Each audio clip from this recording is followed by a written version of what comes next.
ಪಿತನ ಸುತನ ಮತ್ತು ಪವಿತ್ರಾತ್ಮರ ನಾಮದಲ್ಲಿ ಆಮೆನ್. ಪ್ರಭು ಕ್ರಿಸ್ತರಲ್ಲಿ ಆತ್ಮೀಯ ಸಹೋದರ ಸಹೋದರಿಯರೇ, ಈ ದಿನದ ಮುಂಜಾನೆಯ ಜೀವಸ್ವರ ಮತ್ತಾಯನು ಬರೆದ ಶುಭ ಸಂದೇಶ 12ನೇ ಅಧ್ಯಾಯ ವಚನ 43. ಈ ಒಂದು ಅಧ್ಯಾಯ ಅಥವಾ ಈ ಚಾಪ್ಟರ್ ನ ಟೈಟಲ್ ನೋಡೋದಾದರೆ, ಶೂನ್ಯ ಮನ ದೆವ್ವದ ತಾಣ. ಶೂನ್ಯವಾಗಿರುವ ಮನಸ್ಸು ದೆವ್ವದ ನಿವಾಸವಾಗಿ ಪರಿಣಮಿಸುತ್ತದೆ. ಆದ ಕಾರಣ ನಮ್ಮ ಮನಸ್ಸು ಪ್ರಭುವಿನಲ್ಲಿ ಕೇಂದ್ರೀಕೃತವಾಗಿರಲಿ. ನಾವು ಎಚ್ಚೆತ್ತುಕೊಳ್ಳೋಣ. ಮತ್ತಾಯ 12 ವಚನ 43.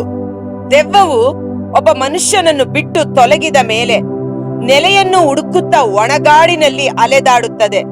ಅದಕ್ಕೆ ನೆಲೆ ಸಿಗದಾಗ ಅದು ನಾನು ಬಿಟ್ಟು ಬಂದ ಮನೆಗೆ ಹಿಂದಿರುಗುತ್ತೇನೆ ಎಂದು ಹೇಳಿಕೊಳ್ಳುತ್ತದೆ. ಅದು ಮರಳಿ ಬಂದಾಗ ಮನೆ ಬರಿದಾಗಿರುವುದನ್ನು, ಗುಡಿಸಿರುವುದನ್ನು, ಎಲ್ಲವೂ ಚೊಕ್ಕಟವಾಗಿರುವುದನ್ನು ಕಾಣುತ್ತದೆ. ಪುನಃ ಹೊರಟು ತನಗಿಂತಲೂ ಕೆಟ್ಟವುಗಳಾದ ಬೇರೆ 7 ದೆವ್ವಗಳನ್ನು ತನ್ನೊಡನೆ ಕರೆದುಕೊಂಡು ಬರುತ್ತದೆ. ಅವು ಆ ಮನುಷ್ಯನ ಒಳಹೊಕ್ಕು ನೆಲೆಸುತ್ತವೆ. ಆಗ ಅವನ ಪರಿಸ್ಥಿತಿ ಪೂರ್ವ ಸ್ಥಿತಿಗಿಂತಲೂ ಅಧೋಗತಿಗಿಳಿಯುತ್ತದೆ. ಈ ದುಷ್ಟ ಪೀಳಿಗೆಗೆ ಸಂಭವಿಸುವ ಗತಿಯು ಅದೇ ಎಂದರು. ಇಲ್ಲಿ ಒಬ್ಬ ಮನುಷ್ಯನಲ್ಲಿ ದುರಾತ್ಮ ನೆಲೆಸಿರುವಾಗ, ಧ್ಯಾನಕೂಟಗಳಲ್ಲಿ ಭಾಗವಹಿಸಿ ಅಥವಾ ಗುರುಗಳ ಬಳಿ ಪ್ರಾರ್ಥನೆ ಮಾಡಿಸಿಕೊಳ್ಳುವಾಗ, ದೇವಸೇವಕರ ಮೂಲಕ ಹಸ್ತ ನಿಕ್ಷೇಪ ಪ್ರಾರ್ಥನೆಯ ಮೂಲಕ ಅವರಲ್ಲಿರುವ ದುಷ್ಟ ದುರಭ್ಯಾಸಗಳು, ದುರಾತ್ಮಗಳು ಬಿಡುಗಡೆಯಾಗಿ ಆ ಮನುಷ್ಯನು ಹೊಸ ಸೃಷ್ಟಿಯಾಗಿ ಮಾರ್ಪಡುತ್ತಾನೆ. ಹೀಗೆ ಹೊಸ ಸೃಷ್ಟಿಯಾಗಿ ಮಾರ್ಪಟ್ಟ ನಂತರ ಅವನು ತನ್ನ ಜೀವಿತವನ್ನ ಆಧ್ಯಾತ್ಮಿಕವಾದ ವಿಷಯದಲ್ಲಿ ಪ್ರಗತಿಪರವಾದ ರೀತಿಯಲ್ಲಿ ಮುನ್ನಡೆಸಿಕೊಂಡು ಹೋಗಬೇಕು. ಕಾರಣ ಈ ದೆವ್ವದ ಒಂದು ಸ್ವಭಾವ. ಯಾವ ದುರಾತ್ಮ ಒಬ್ಬ ಮನುಷ್ಯನನ್ನು ಬಿಟ್ಟು ತೊಲಗಿದ ಮೇಲೆ ಅದು ಒಣಗಾಡಿನಲ್ಲಿ ಅಲಿಯುತ್ತದೆ. ತನಗೆ ಬೇರೆ ಎಲ್ಲಾದರೂ ಸ್ಥಳ ಸಿಗುತ್ತದಾ, ತಾನು ಯಾರ ಶರೀರವನ್ನ ಹೊಕ್ಕು ವಾಸ ಮಾಡಲಿ ಎಂದು ಹುಡುಕಾಡುತ್ತದೆ. ಎಲ್ಲೂ ಸ್ಥಳ ಸಿಗದೆ ಇದ್ದಾಗ, ಆಹಾ, ನಾನು ಮೊದಲಿದ್ದ ಮನೆ ಚೆನ್ನಾಗಿತ್ತು, ಯಾಕೆ ಅಲ್ಲಿಯೇ ಟ್ರೈ ಮಾಡಬಾರ್ದು, ಮತ್ತೊಮ್ಮೆ ಅದೇ ಮನೆಗೆ ಹೋಗೋಣ ಎಂದು ಬಂದು ನೋಡುವಾಗ ಈ ಮೊದಲಿದ್ದ ಮನೆ ಅಥವಾ ಅವನ ಹೃದಯ ಅಥವಾ ಅವನ ಜೀವನ ಗುಡಿಸಿ ಸಾರಿಸಿ ಚೊಕ್ಕವಾಗಿ ಇರುವುದನ್ನ ನೋಡಿ, ಅದರೊಳಗೆ ಯಾರು ನೆಲೆಸದೇ ಇರುವುದನ್ನ ನೋಡಿ ಅದು ಮತ್ತೆ ಓಡಿ ಹೋಗಿ ತನಗಿಂತ ಕೆಟ್ಟವುಗಳಾದ ಇನ್ನು 7 ದುರಾತ್ಮಗಳನ್ನ ಕರೆದುಕೊಂಡು ಬಂದು ಆ ಮನೆಯಲ್ಲಿ ವಾಸ ಮಾಡಲು ಪ್ರಾರಂಭ ಮಾಡುತ್ತದೆ. ಒಂದು ದೆವ್ವ ಇದ್ದಾಗಲೇ ಅವನ ಸ್ಥಿತಿ ಶೋಚನೀಯ. ಈಗ 7-8 ದೆವ್ವಗಳು ಸೇರಿದ ಮೇಲೆ ಅವನ ಸ್ಥಿತಿ ಮೊದಲಿಗಿಂತ ಅಧೋಗತಿಯಾಗುತ್ತದೆ. ಆದ ಕಾರಣ ಸಾಧಾರಣ ನಾವು ಧ್ಯಾನ ಕೂಟಗಳಲ್ಲಿ ಭಾಗವಹಿಸುವ ವ್ಯಕ್ತಿಗಳಿಗೆ ಹೇಳೋದು, ಈ 3 ದಿನ ನೀವು ಒಳ್ಳೆಯ ಧ್ಯಾನದಲ್ಲಿ ಭಾಗವಹಿಸಿ ಯೇಸು ರಕ್ತದಿಂದ ತೊಳೆದು ಶುದ್ಧೀಕರಿಸಲ್ಪಟ್ಟು ಒಳ್ಳೆ ಪಾಪ ನಿವೇದನೆ ಮಾಡಿ ಪವಿತ್ರಾತ್ಮರ ಅಭಿಷೇಕ ಹಸ್ತ ನಿಕ್ಷೇಪ ಮೂಲಕ ನೀವು ಪಡೆದುಕೊಂಡು ಮತ್ತೆ ನೀವು ಮರಳಿ ಲೋಕಕ್ಕೆ ಹೋಗುವಾಗ ಇಲ್ಲಿ ನೀವು ಪಡೆದುಕೊಂಡ, ಇಲ್ಲಿ ನೀವು ಮಾಡಿದಂತ ಆಧ್ಯಾತ್ಮಿಕವಾದ ಎಕ್ಸರ್ಸೈಸ್ ಗಳನ್ನ, ಪ್ರಾರ್ಥನೆ, ಉಪವಾಸ, ಸ್ತುತಿ, ದೇವರ ವಾಕ್ಯ ಓದುವುದು, ಬಲಿಪೂಜೆಯಲ್ಲಿ ಭಾಗವಹಿಸುವುದು, ಸಂಸ್ಕಾರಗಳಲ್ಲಿ ಭಾಗಿಯಾಗುವುದು, ಇಂಥವುಗಳನ್ನೆಲ್ಲ ನೀವು ಮತ್ತೆ ಮುಂದುವರಿಸಿಕೊಂಡು ಹೋಗಬೇಕು.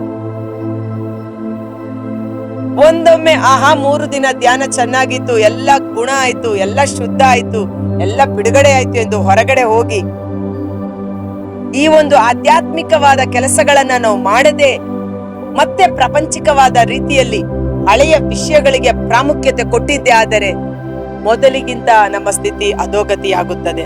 ಇದಕ್ಕೆ ಒಂದು ಉದಾಹರಣೆ ಮಾರ್ಕನು ಬರೆದ ಶುಭ ಸಂದೇಶ 5ನೇ ಅಧ್ಯಾಯದಲ್ಲಿ ನಾವು ನೋಡುತ್ತೇವೆ.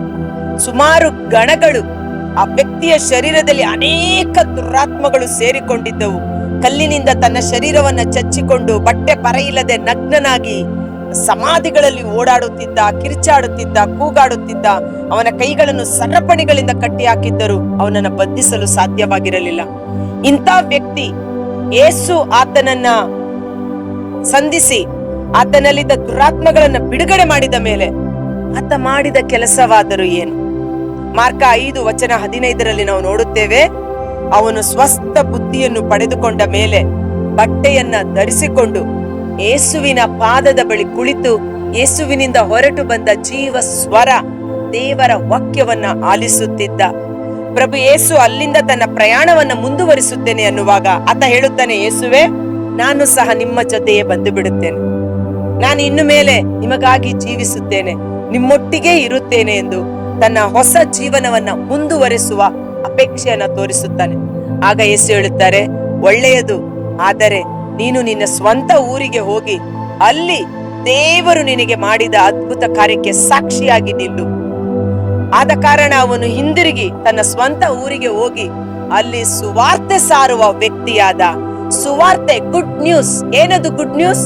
ದುರಾತ್ಮ ಪೀಡಿತನಾಗಿದ್ದ ನನ್ನನ್ನ ಪ್ರಭು ಯೇಸು ಮುಟ್ಟಿ ಗುಣಪಡಿಸಿದ್ದಾರೆ, ಇಂದು ನನ್ನ ಜೀವನ ಹೊಸ ಜೀವನವಾಗಿದೆ ಎಂದು ಅವನು ದೇವರ ಕಾರ್ಯದಲ್ಲಿ ಮಗ್ನನಾದ. ಆಧ್ಯಾತ್ಮಿಕವಾದ ಬೆಳವಣಿಗೆಯತ್ತ ಅವನು ತನ್ನ ಗಮನವನ್ನ ಕೇಂದ್ರೀಕರಿಸಿದ ಅನ್ನುವ ರೀತಿಯಲ್ಲಿ.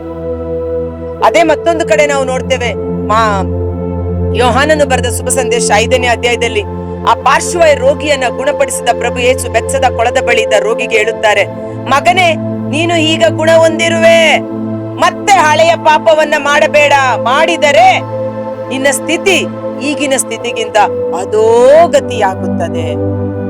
ಆದ ಕಾರಣ ದಯವಿಟ್ಟು ಪ್ರಭು ಕ್ರಿಸ್ತರಲ್ಲಿ ಪ್ರೀತಿಯ ಸಹೋದರ ಸಹೋದರಿಯರೇ, ಆಧ್ಯಾತ್ಮಿಕವಾದ ಹೋರಾಟ, this is A spiritual warfare. ದೇವರ ರಾಜ್ಯಕ್ಕಾಗಿ ದುಡಿಯುವ ನಾವು ಆಧ್ಯಾತ್ಮಿಕ ವಿಷಯಗಳಲ್ಲಿ ಹೆಚ್ಚು ತಲ್ಲೀನರಾಗಿರಬೇಕಾಗಿರುತ್ತದೆ. ಆ ಮನೆ ಖಾಲಿಯಾಗಿ ಚೊಕ್ಕಟ ಮಾಡಿ ಬರಿದಾಗಿ ಗುಡಿಸಿದ್ದ ಅದರೊಳಗೆ ಯೇಸುವನ್ನ ಪ್ರತಿಷ್ಠಾಪನೆ ಮಾಡಬೇಕು. ದೇವರ ವಾಕ್ಯ, ಸ್ತುತಿ, ಸ್ತೋತ್ರ, ಪ್ರಾರ್ಥನೆ, ಉಪವಾಸ ಆ ದಿನ ಮೊದಲ್ಗೊಂಡು ನಿನ್ನ ಹೋರಾಟ ಪ್ರಾರಂಭವಾಗುತ್ತದೆ. ದೇವರ ಶಕ್ತಿಯಿಂದ ನಾವು ಅವುಗಳನ್ನ ಜಯಿಸಿ ಮುನ್ನಡೆಯುವ ಮಕ್ಕಳಾಗಬೇಕು. ಇಲ್ಲದಿದ್ದರೆ ನಾವು ತಿಳ್ಕೊತೀವಿ, ಧ್ಯಾನಕ್ಕೆ ಹೋದ್ವಿ, ಪ್ರಾರ್ಥನೆ ಮಾಡಿದ್ವಿ, ದುರಾತ್ಮ ಬಿಡುಗಡೆ ಆಯ್ತು, ನನ್ ರೋಗ ಗುಣ ಆಯ್ತು, ಇನ್ನು ನಾನು ಹೇಗೆ ಬೇಕಾದ್ರೂ ಇರಬಹುದು ಅಂತ. ಒಂದು ತಿಳ್ಕೊಳ್ಳಿ, ಆ ದಿನ ಮೊದಲ್ಗೊಂಡು ನಿಮ್ಮ ಬೆನ್ನ ಹಿಂದೆ ಸೈತಾನ ಹೋರಾಡ್ತಾ ಇರ್ತಾನೆ. ಗರ್ಜಿಸುವ ಸಿಂಹದಂತೆ ಯಾರನ್ನ ಕಬಳಿಸಲಿ, ಯಾರನ್ನ ನುಂಗಲಿ ಎಂದು ಆತನು ಕಾಯ್ದು ನಿಂತಿರುತ್ತಾನೆ. ಆದ ಕಾರಣ ಈ ಆಧ್ಯಾತ್ಮಿಕ ವಿಷಯಗಳನ್ನ ತಿರಸ್ಕಾರ ಮಾಡಬೇಡಿ, ನಿರ್ಲಕ್ಷ್ಯ ಮಾಡಬೇಡಿ.